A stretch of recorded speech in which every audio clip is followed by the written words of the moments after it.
नदी में गर्भवती चुड़ैल। बदला गांव में एक नदी थी, उसमें एक जल परी रहती थी।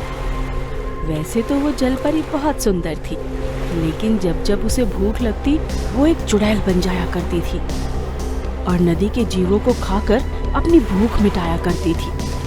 एक दिन जल परी अपने आप को पानी में देखती है। मैं कितनी सुंदर हूँ, लेकिन जब मुझे भूख लगती है मैं कितनी भयानक चुड़ैल बन जाती हूँ और फिर मुझे पता ही नहीं चलता कि मैं क्या क्या कर जाती हूँ। पता नहीं ये श्राप कब खत्म होगा, कब मैं गर्भवती बनूंगी। कोई मेरे पास आने तक को तैयार नहीं होता। इसी सोच में जलपरी दुखी थी। तभी एक हीरा नाम का आदमी वहाँ आता है। तुम कितनी सुंदर हो, तुम जलपरी हो ना? हाँ, मैं एक जलपरी हूँ। लेकिन तुम उदास क्यों हो? मेरे इतना सुंदर होने का क्या फायदा? कोई तो मुझे प्यार नहीं करता, कोई मुझसे शादी नहीं करता। अरे भला क्यों नहीं करता?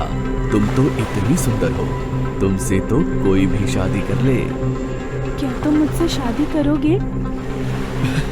क्या क्या मैं तुमसे शादी? कहीं तुम मजाक तो नहीं कर रही हो? नहीं, मैं सच में तुमसे शादी करना चाहती हूँ। लेकिन तुम तो जलपरी हो, फिर एक इंसान से शादी कैसे? तुम्हें शादी करनी है तो बताओ, वरना जाओ यहाँ से। अरे अरे, तुम गुस्सा क्यों होती हो? ठीक है, कल मैं अपने माँ बाप को बता दूं, फिर मैं तुमसे शादी कर लूंगा। अगले दिन शाम को हीरा जलपरी के पास आता है। जलपरी, ओह मेरी जलपरी, कहाँ हो तुम? जलपरी तब तक भूख लगने से चुड़ैल बन चुकी थी। आ गए तुम, अब हम शादी करेंगे। कौन हो? मैंने तो जलपरी को बुलाया था। मैं ही जलपरी हूँ, लेकिन भूख लगने पर मैं चुड़ैल बन जाती हूँ। हीरा भागने लगता है। अरे अरे भागो रे, जान बचाओ इस भयानक चुड़ैल से। ये भी भाग गया। अब मैं क्या करूं? पहले खा लेती हूँ, अभी भूख खत्म नहीं हुई। और चुड़ैल नदी के जीवों को खाने लगती है। तभी चुड़ैल को एक मछली दिखाई देती है, वो उसे पकड़ती है। अरे अरे, ये मछली पकड़ में क्यों नहीं आ रही? बहुत मोटी मछली है, मजा आएगा इसे खाने में, लेकिन ये पकड़ में तो आए। चुड़ैल बड़ी मेहनत के बाद उस मछली को पकड़ लेती है। इस मछली को तो मैं साबुत ही निगल जाऊंगी।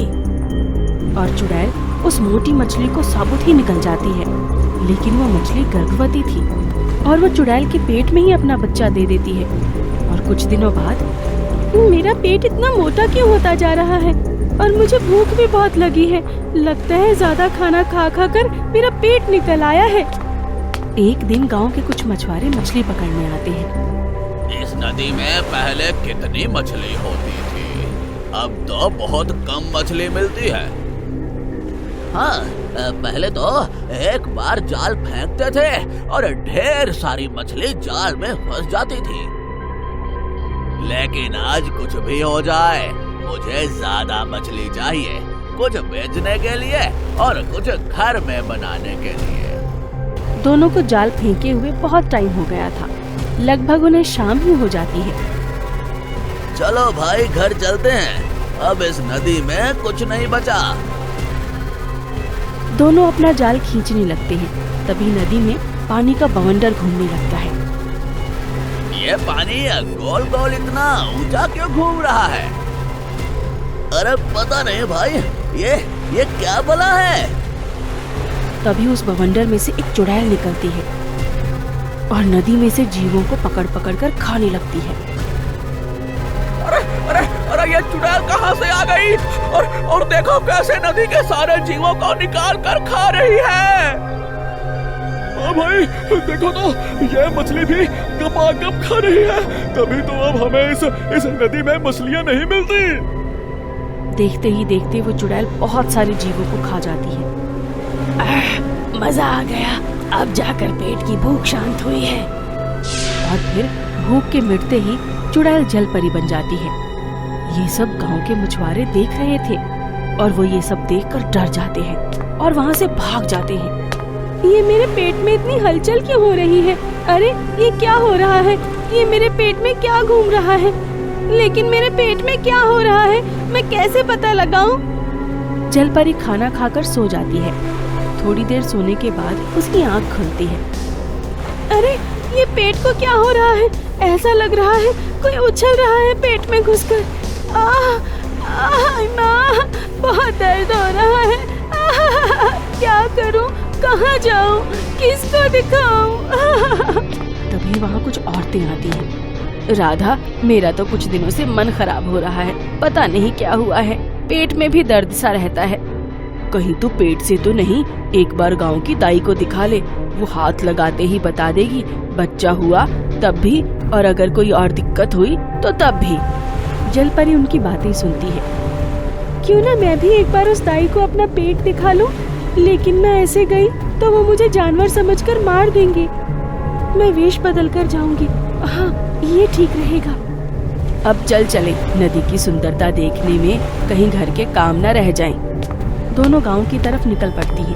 तभी जलपरी अपना वेश बदलकर उनके पीछे पीछे चल पड़ती है। बहन सुनो। क्या हुआ बहन, तुमने हमसे कुछ कहा क्या? हाँ बहन, वो मुझे दाई का पता बता दो। अच्छा, खुशखबरी है क्या? पेट देखकर तो ऐसा ही लग रहा है। अच्छा सुनो, आगे वाले मोड़ से मुड़कर जो पहला घर है वो दाई माँ का ही है। जलपरी वहाँ जाती है और दाई माँ को सब बताती है। दाई माँ उसको अच्छे से चेक करती है।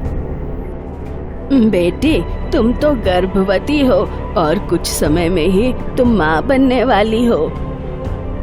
हाँ, अच्छा, मैं माँ बनने वाली हूँ। अच्छा, मैं चलती हूँ। अरे सुनो तो बेटी, बात तो सुन के जाओ। इसे क्या हुआ है, ये अचानक से क्यों भाग गई? मैं गर्भवती कैसे हुई? मैं गर्भवती हूँ और मुझे पता भी नहीं चला। भला ये कैसे हो सकता है? चलो, जो भी हो, मुझे क्या, माँ बनते ही मैं चुड़ैल वाले श्राप से मुक्त हो जाऊंगी। ऐसे ही कुछ दिन बीत जाते हैं। जलपरी सो रही थी। अचानक उसे पेट में बहुत तेज दर्द होने लगता है। बहुत दर्द हो रहा है। माँ मर गई। बहुत दर्द हो रहा है। हे भगवान, मुझे बचा। हे राम जी, मेरे पेट में बहुत दर्द हो रहा है। ये तो मेरी जान ही ले लेगा। जलपरी बहुत देर से तड़प रही थी। अचानक से उसका बच्चा जलपरी का पेट फाड़कर निकल आता है। पेट के फटते ही जलपरी वहीं मर जाती है। लेकिन जलपरी का बच्चा कोई मामूली बच्चा नहीं था। वो नीचे से जलपरी और ऊपर से चुड़ैल था।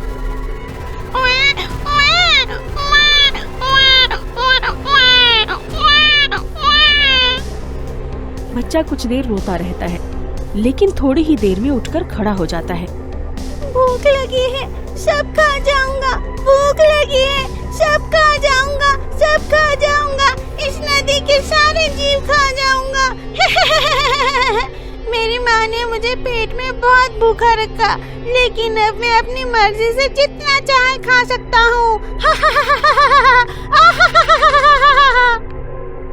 और देखते ही देखते जलपरी का भयानक बच्चा नदी के सभी जीवों को खा जाता है।